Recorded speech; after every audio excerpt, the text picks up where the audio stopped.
السلام عليكم، كي دايرين؟ لاباس؟ نتمنى تكونوا كلكم بخير وعلى خير.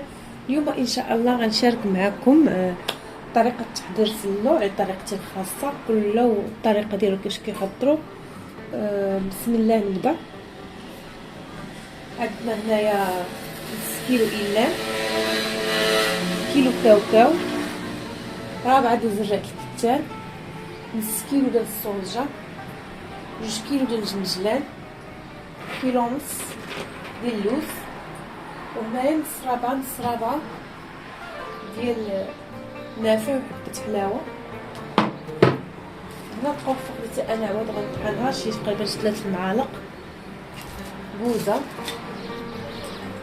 مسكة الحرة، نص كيلو ديال الزبدة حيوانية، لتر زيت العود. غنوريكم واحد الطريقة كتجي زوينة وكيبقى سلو زوين وكيبقى مقرمش، وكيجيو حتى هاد المكونات الطحنين كيجيو مقرمشين، اللوز والكاوكاو داكشي كيبقى مقرمش، ما كيجيوش ملي كتاكلو كيجيو باردين. نوريكم الطريقة. غادي ندير الزيت، غندهنو هكا بالزيت،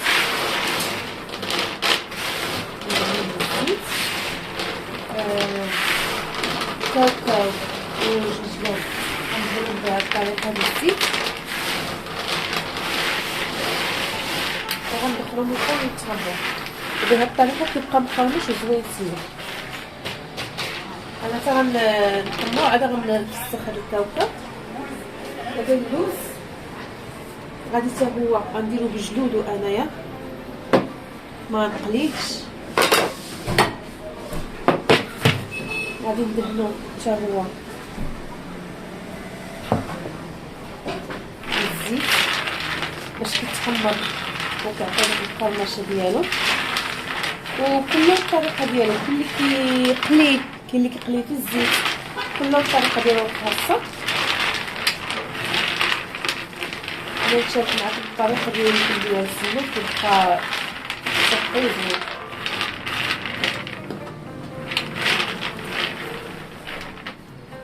وحنا كنستعملوا إيلان والصوجه، كاين اللي كاع ما كيستعمل إيلان والصوجه، كل واش اللي كيبغي في القوام ديال السلو. المهم انا غنستعمل على هاد الطريقه. الجنجلان حتى هو غندهنو بالزيت شويه وندخلو الفران.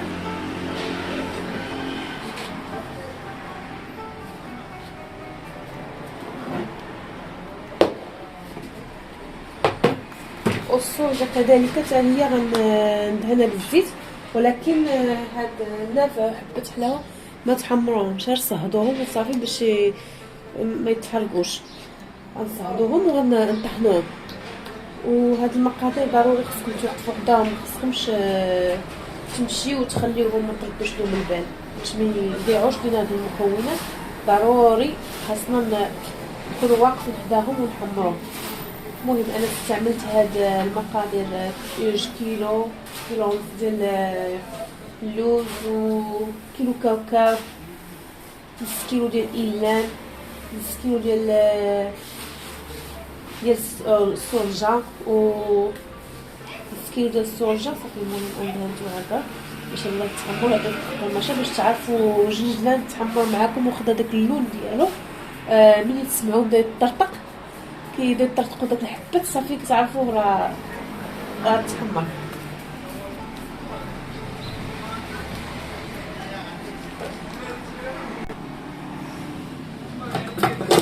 هنايا عندنا زرع الكتان، حتى هي ما نديرهاش دابا، انا غنخليها هي الاخرى حتى نبغي نخلط السلو. عاد غنصهدها واحد شويه، نحمر واحد شويه وغنطحنها، ما نحمرهاش دابا، هي اخر حاجه نخليها هي زرع الكتان. صافي دابا انا غناخذ هاد الكاوكاو اللي غنحمرو، ما نطحنوش هنا في الدار، غنديه عند العطار يطحنوا ليا على شكل نوكيط باش كيجي معلق هو. واللوز غنطحن النص ديالو، ونص كيلو غنخليها هكا نهرمشو. الصوجه كذلك حتى هي غنديها عند العطار يطحنها ليا مزيان. ونتلاقاو من بعد ما نحمر هادشي ونطحنو، نتلاقاو كيفاش نخلطو.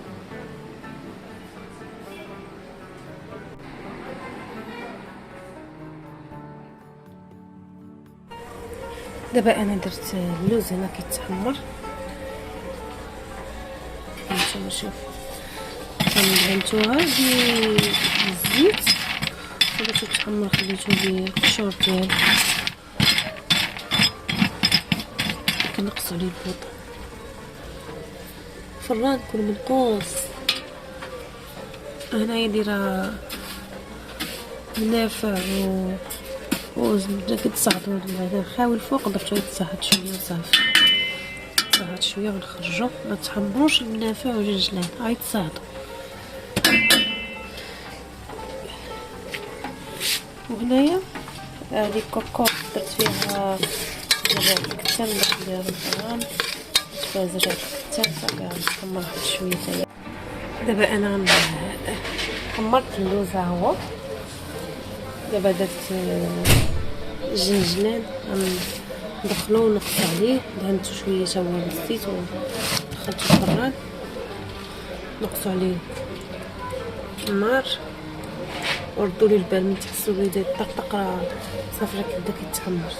ها هو اللوز تحمر.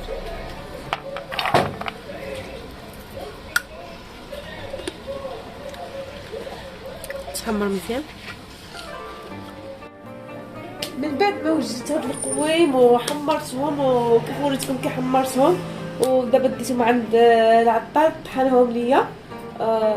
طحنت هذا كاوكاو شي كتحلتو هكا عليه شكل نوبي، وجنجلان، هذا جنجلان حتى هو، اللوز، وعندنا هنايا قرفه هذيك اللي طحنتها حتى هي كذلك وغربلتها، النافع حتى هو طحنته وغربلته، بوزه، المسكه الحره، هنايا السورجه راني طحنتها وعند العطار حتى هي كذلك وغربلتها، حيت هي كتجي شوف كي ولات بحال الدقيق هكا مغربله مزيان.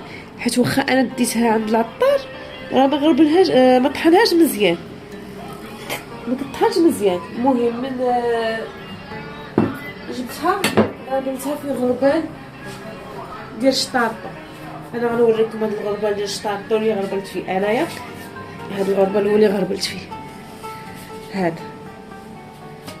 الغربال كيغربل مزيان، كيغربل هاد القوايم مزيان. غربلت فيه كذلك الحمص، ها هو الا واخا طحنو تا هو عند العطار ضروري خص المكونات هاد القوايم خصهم يتغربلوا مزيان، ها باش ما يجيكمش تسلو تاكلوا فيه يجيكم يغزغز هكاك.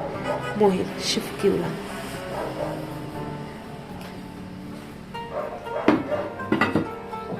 عندنا هنايا زرعة الكتان راني ما طحنتهاش عند العطار. مهم تقربت نخلط الدبايه، عاد طحنتها دابا كيف طحنتها باش كتبقى ديك المنافع ديالها كتبقى فيها.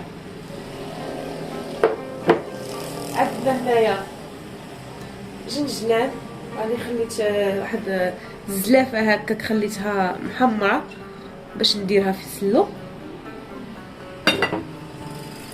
و كاوكاو تا هو هرمشتو، انا هرمشتو بجلودو حيت الجلود تما فيهم واحد المنافع، هرمشتو على هاد الطريقه.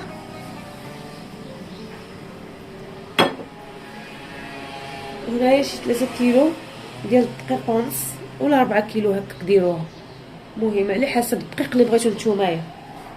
دابا غنبداو نخلطو في هاد المكونات. نوريكم العسل، نسيت كاع ما جبتو،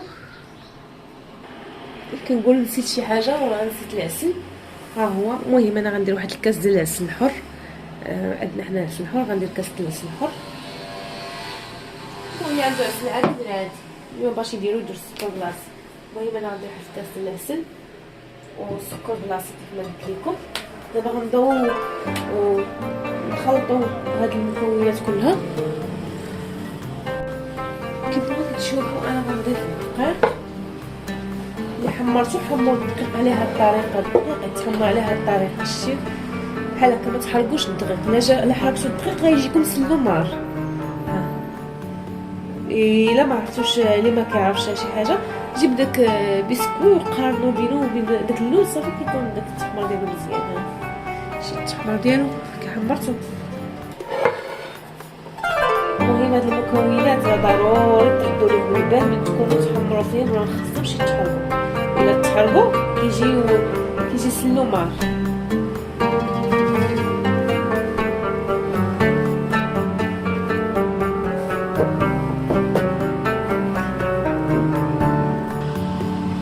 غادي نزيد نضيف الا لا ماشي الا زريت الترع هادشي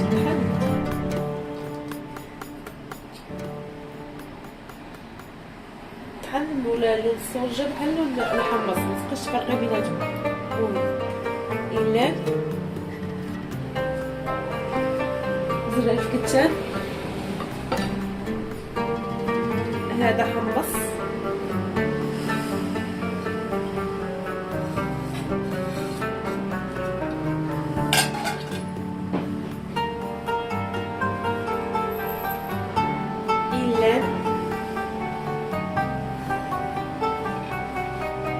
انا شاركت معكم الطريقه ديالي الخاصه وما كلشي كيعرف يسلو، بالنسبه للمبتدئات كله الطريقه ديالو.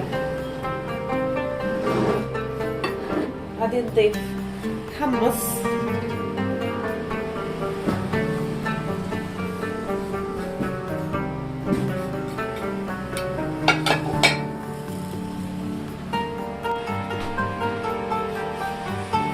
غادي نضيف جنجلان. المهم انا غادي نوريكم خصني ندير شي بانيو، لان بانيو شي حاجه واسعه اللي غنخلط فيها هاد المكونات مزيان، حيت خاصها تخلط مزيان. غادي نضيف كاوكاو،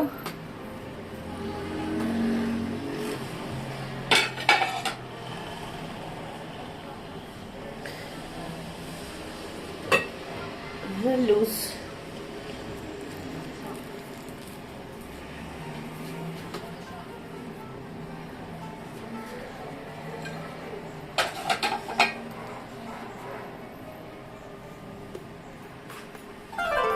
غادي نضيف نافع وحبة حلاوة خلطتهم انا بجوج وديتهم طحنهم تقريبا هكاك شي رابعة صغيرة، مخلطة ما بين حبة حلاوة ونافع.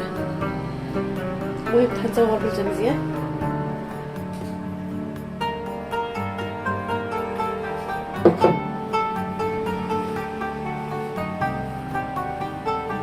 غادي ناخد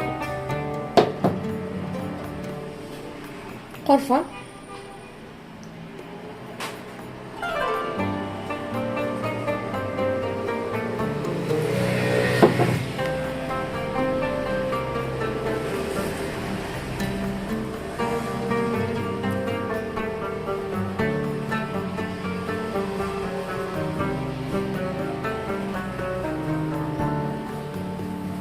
غادي ناخد مسكة حرة. مسكة حرة دقيتها مزيان، واخا ديك المسكة حرة اللي كنت جبت لي وريتكم راه ما كفاتنيش، كانت عندنا وحده حرة مزيان وزدت عليها.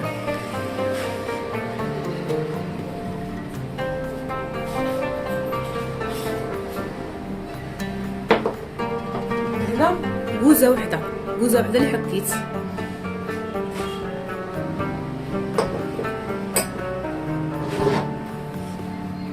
صافي غنضيف هاد جنجلان محمر باش تجي داك القرمشه تسلو، واللوز كيف وريتكم داك الطريقه اللي حمرت بيه باش كيجي مقرمش كيبقى مده طويله. صافي انا دابا هاد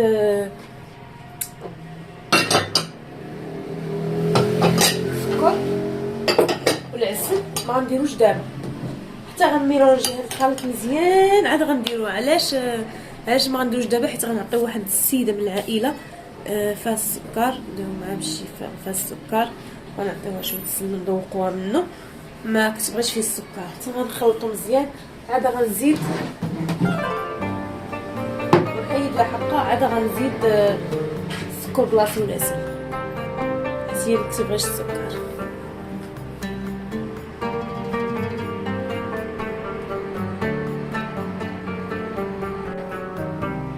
صافي نخلطوا هاد المكونات مزيان.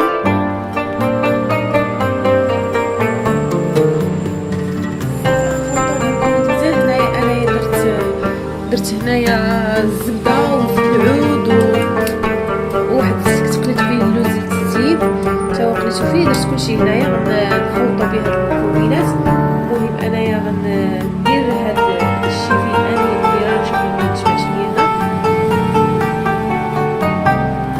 غنديرو في انيه كبيره ونخلطو مزيان.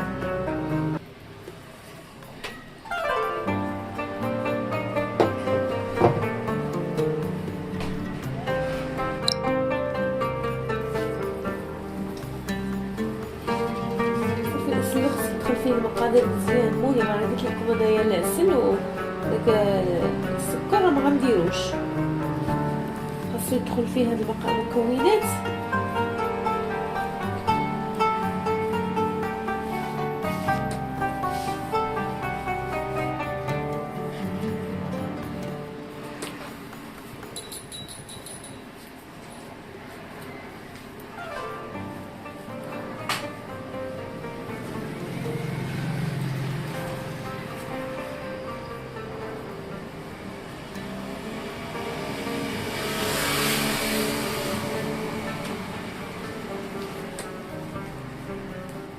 طيب انا غنستمر على هذه الطريقه حتى الاخر، وغنحولوا في شي هاد الانيه كبيره باش بلا ما نبقى نطول معكم الفيديو.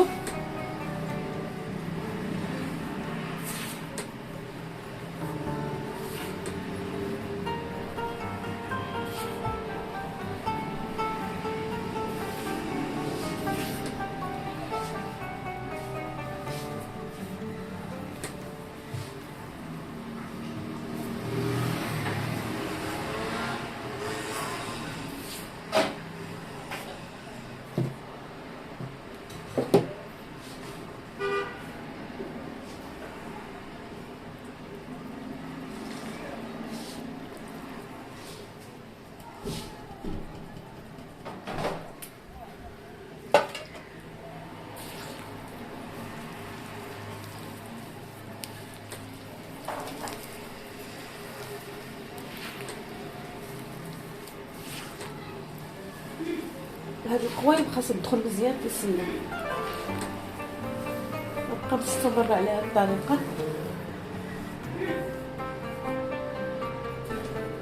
نوريكم الشكل النهائي.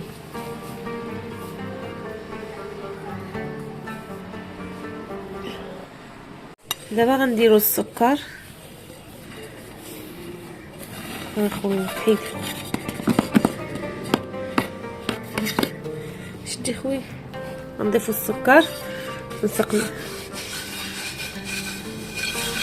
بحال هكا. دابا ميلونجينا الخليط مزيان، المكونات دخلوا مع بعضياتهم. وغنديروا العسل، هذا عسل حر.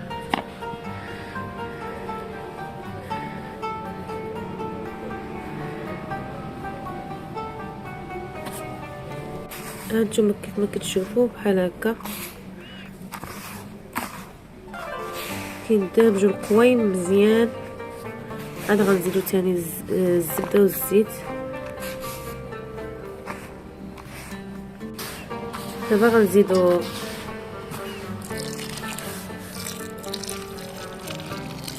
خاصكم ديروا في شي حاجه واسعه اللي تخلطوا فيها المكونات.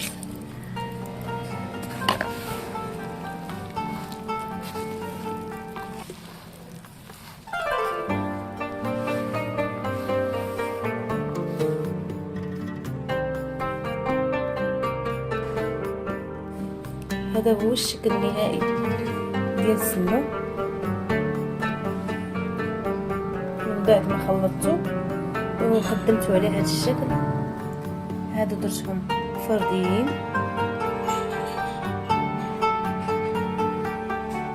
هذا درت على هذا الشكل. الى عجبكم الفيديو ما تنسوش ديروا واحد اللايك وشي كومونتير ونتلقاو في فيديو جديد ان شاء الله.